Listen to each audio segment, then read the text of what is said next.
Muy buenas tardes, compañeros y docentes. En esta oportunidad elegí el tema de transición epitelio-mesenquimal. Me pareció fascinante porque este es un proceso biológico que tiene un papel fundamental en diversos contextos del cuerpo humano, como el desarrollo embrionario, la cicatrización de heridas y también en la progresión del cáncer.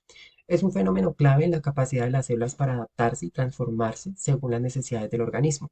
Particularmente me interesó su relación con la cicatrización de heridas, pues que es un proceso que forma parte de mi trabajo diario como enfermero y en la práctica clínica, pues somos quien al hacer la valoración de las heridas definimos el tratamiento que vamos a seguir, sea la aplicación de parches de tecnología avanzada. Y la transición epitelio-mesenquimal permite que las células epiteliales se transformen temporalmente en las células mesenquimales migratorias, contribuyendo a la regeneración y a la reparación de los tejidos dañados.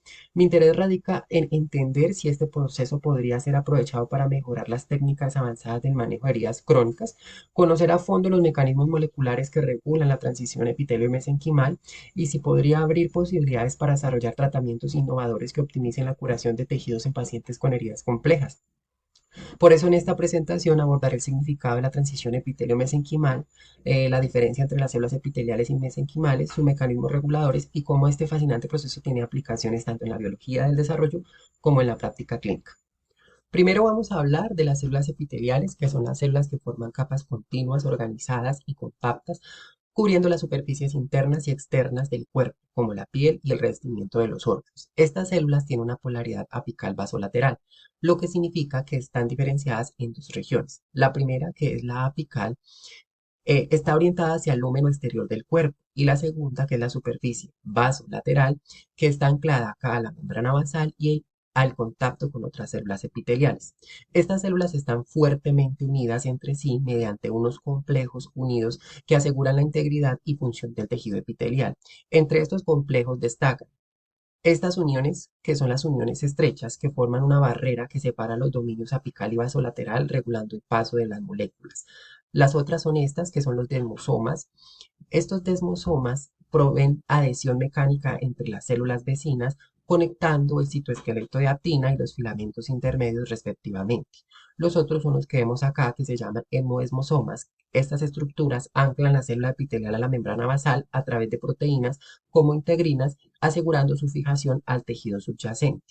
Morfológicamente, las células epiteliales tienen formas regulares como cúbicas o columnares y están diseñadas para funciones específicas como protección, secreción, absorción. Además, contienen filamentos de citoqueratina que les da soporte estructural y las conectan con los desmosomas y los hemidesmosomas. Por otro lado, las células mesenquimales tienen una morfología y función completamente diferente. Estas células no forman capas organizadas, sino que están dispersas dentro de la matriz extracelular, donde interactúan de manera dinámica con su entorno. A diferencia de las células epiteliales, las células mesenquimales no tienen polaridad apical basolateral, pero sí presentan una polaridad frente-dorso que les permite migrar.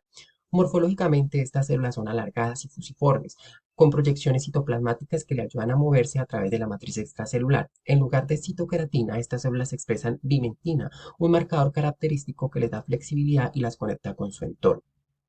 En las células mesenquimales, la adhesión celular es mucho menor, ya que están unidas principalmente a la matriz extracelular mediante integrinas. Estas interacciones dinámicas les permiten moverse y participar en procesos como la cicatrización de heridas y la remodelación tisular. En este proceso, las fibras de tensión de actina generan fuerza para avanzar y las integrinas les permiten anclarse temporalmente a la matriz. Entonces hagamos una comparación y diferenciación entre las células epiteliales y mesenquimales. La organización, las células epiteliales forman capas organizadas y compactas, mientras que las células mesenquimales están dispersas sin formar estructuras ordenadas. En cuanto a la adhesión, las células epiteliales tienen alta adhesión entre sí gracias a los complejos de unión como los desmosomas y los hemidesmosomas. Las células mesenquimales no tienen adhesión y dependen de las integrinas para interactuar con la matriz extracelular. En cuanto a la forma, las células epiteliales son regulares, cúbicas o columnares y las células mesenquimales son alargadas, fusiformes y dinámicas.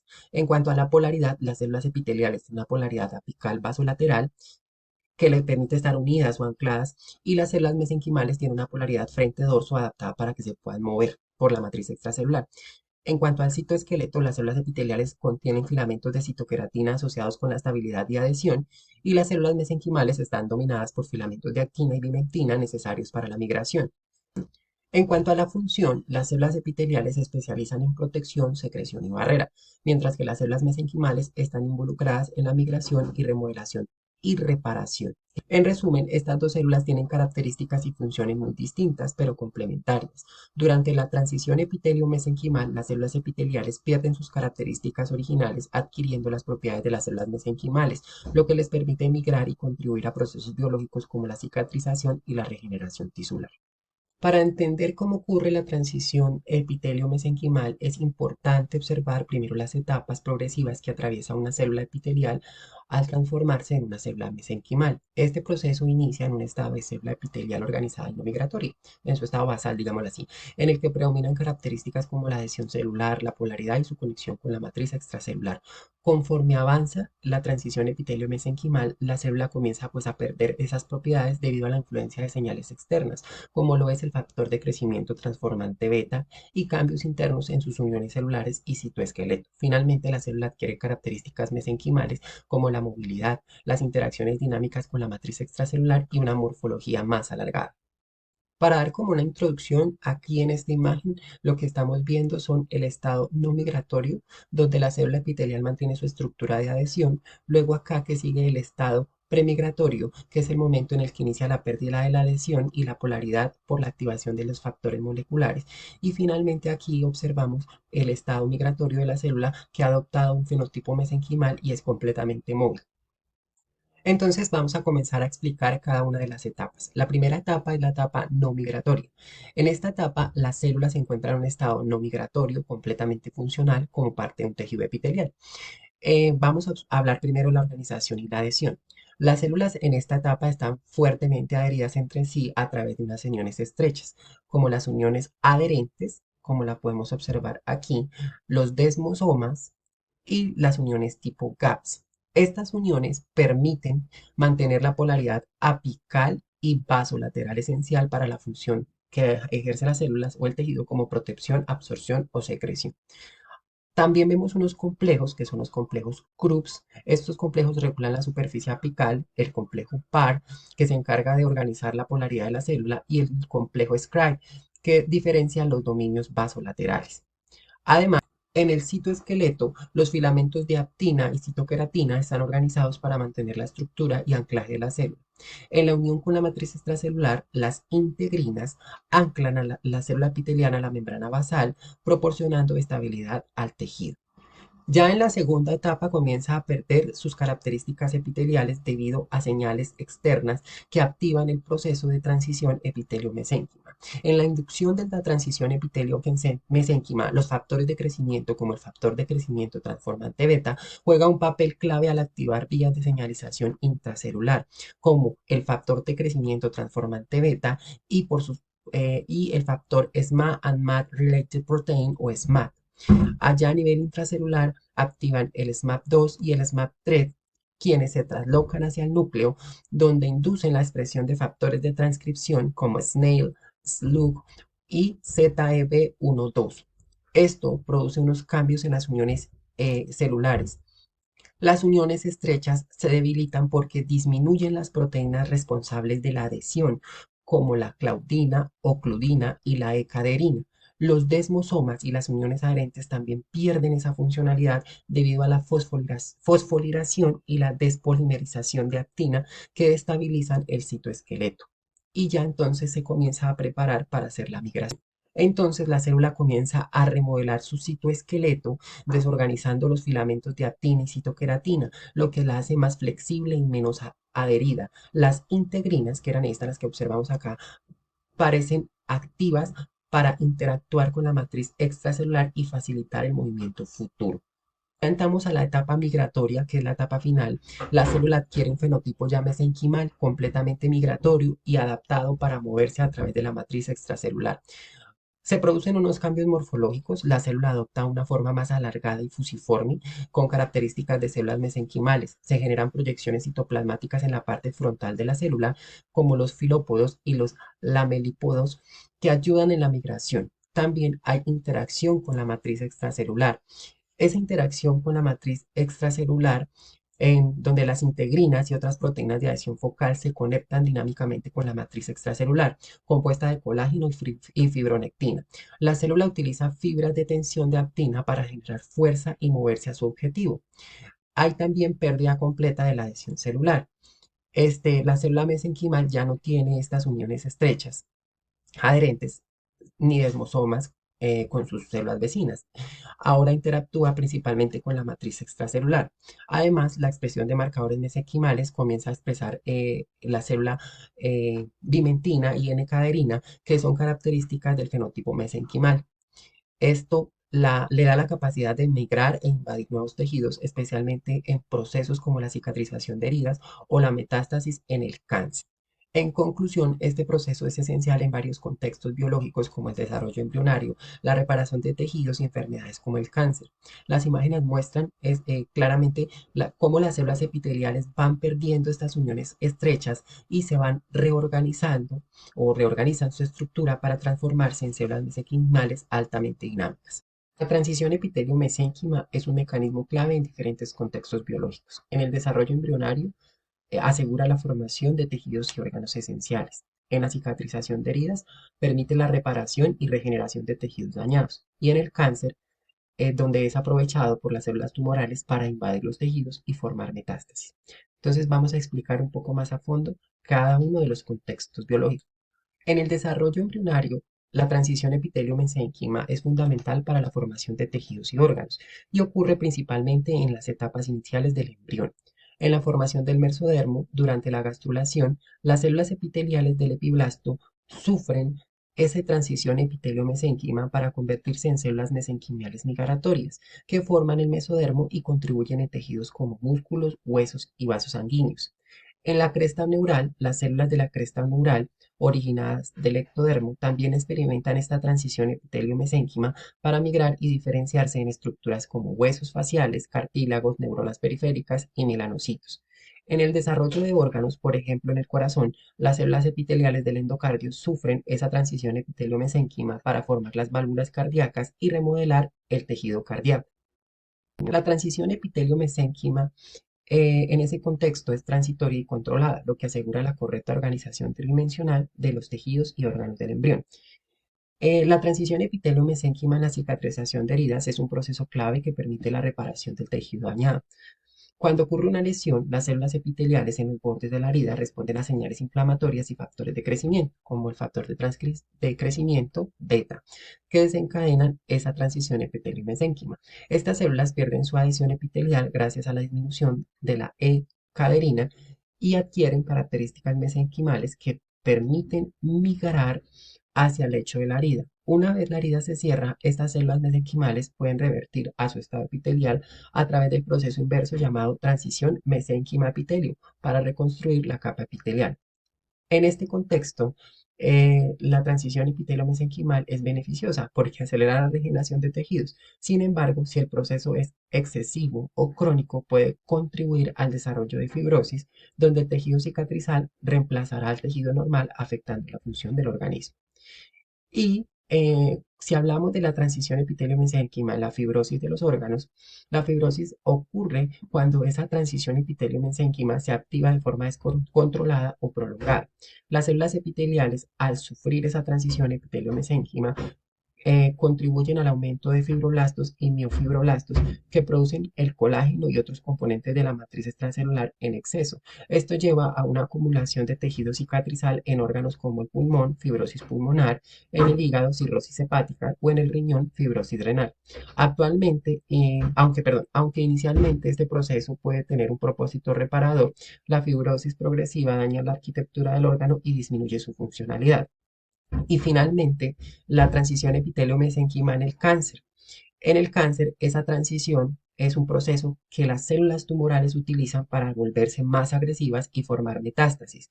Las células epiteliales del tumor pierden su adhesión y polaridad, lo que les permite invadir tejidos cercanos. Estas células adquieren características mesenquimales como movilidad e interacción con la matriz extracelular, facilitando su entrada al torrente sanguíneo o linfático. Una vez llegan a un nuevo órgano, algunas células pueden revertir a un estado epitelial mediante el proceso mesénquima-epitelio para establecer nuevos tumores secundarios. Los factores de crecimiento beta o el NOSH son claves para activar esa transición epitelio-mesénquima en el cáncer. Este proceso no solamente promueve la invasión, sino que también hace que las células tumorales sean más resistentes a terapias como la quimioterapia o la radioterapia.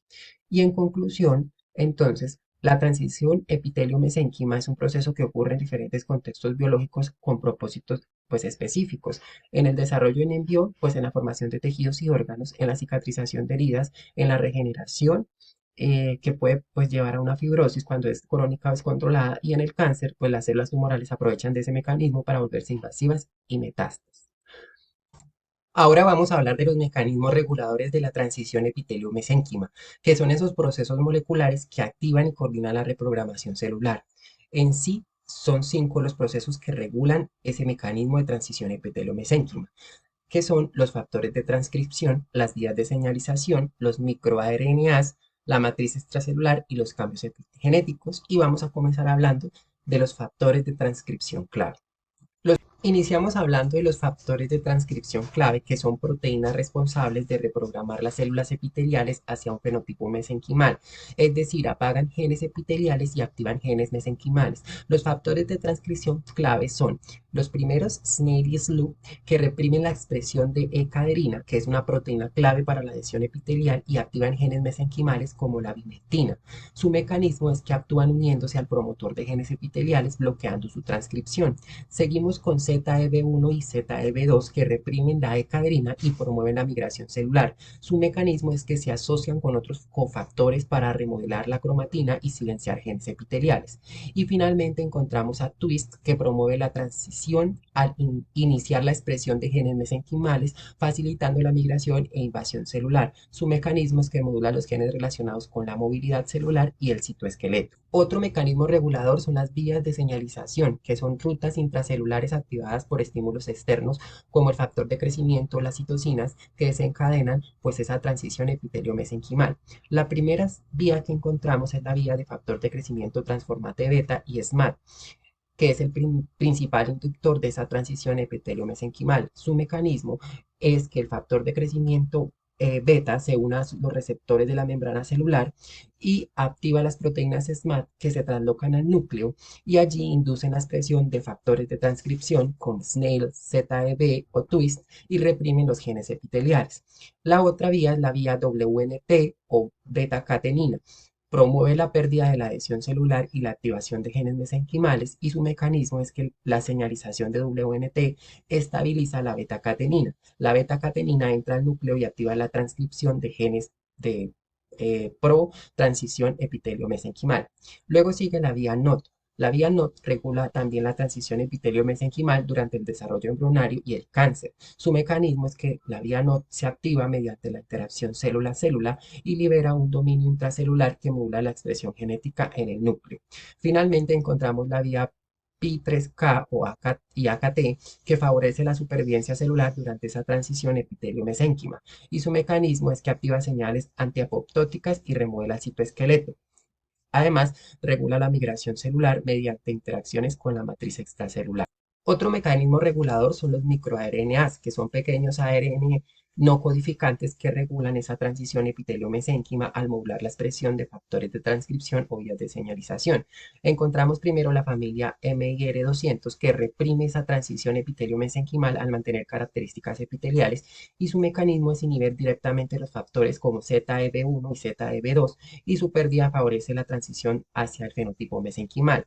La siguiente es la MIR21, que promueve la transición epitelio-mesenquimal, y su mecanismo es que se activa la vía de factor de crecimiento transformante beta y regula negativa genes supresores de tumores. Otro mecanismo es la matriz extracelular. En la matriz extracelular, la interacción entre las células y la matriz extracelular regula la transición epitelio-mesénquima al influir en la adhesión y la migración de las células. En primera instancia tenemos las metaloproteasas de matriz, que remodelan la matriz extracelular para facilitar la migración celular, y su mecanismo es que degradan componentes de la matriz extracelular como colágeno, fibronectina, creando un cambio para la migración celular. Y las otras son las integrinas, que median esa adhesión celular a la matriz extracelular y la transmisión de señales mecánicas. Su mecanismo es que activan las vías P3K y AKT para promover el movimiento celular. Y finalmente tenemos los cambios epigenéticos, que son esas modificaciones en la cromatina que regulan la transición epitelio-mesenquimal al alterar la accesibilidad de los genes. Entonces está la metilación del ADN que silencia genes epiteliales como la E-caderina y las modificaciones de las histonas que promueven la expresión de genes mesenquimales. Y finalmente, en este punto, pues quisiera plantear una hipótesis interesante sobre cómo podríamos aprovechar esos mecanismos de la transcripción epitelio-mesenquimal en la práctica clínica, especialmente pues en el manejo de heridas crónicas y complejas. Pues ya sabemos que durante la cicatrización de las heridas, las células epiteliales en el borde de la herida responden a estímulos como los factores de crecimiento, especialmente el factor de crecimiento transformante beta, para iniciar la transición epitelio-mesénquima. Esto permite que las células pierdan esa adhesión epitelial y migren al lecho de la herida para favorecer la reparación del tejido dañado. Sin embargo, pues este proceso a menudo no es lo suficientemente eficiente en heridas crónicas, lo que ralentizaría la regeneración de la dermis y el epitelio. Entonces, ¿será que en la hipótesis si se pudiera articular pues como un protocolo que incluyera la administración localizada de los factores de crecimiento y otros factores que favorecerían esa migración celular para estimular de manera controlada la transición epitelio-mesénquima en las células epiteliales del borde de la herida, lo que podría acelerar la migración celular hacia el lecho de la herida, favorecer la regeneración de la dermis y la revitalización y reducir el tiempo de la cicatrización y mejorar pues la calidad del tejido reparado? Por supuesto, pues eso deja unos interrogantes que como que qué factores de crecimiento serían los más efectivos para estimular esa transición epitelio-mesénquima sin inducir efectos adversos como fibrosis, cómo podríamos controlar el equilibrio entre la migración mesenquimal y la revitalización final, y finalmente qué estrategias permitirían traducir este conocimiento molecular en aplicaciones prácticas para la atención de clínica de heridas. Aquí les dejo la bibliografía que consulté para el desarrollo de la temática, y muchísimas gracias y espero esta explicación haya dejado o aclarado algunas dudas. Quedo atento a sus preguntas.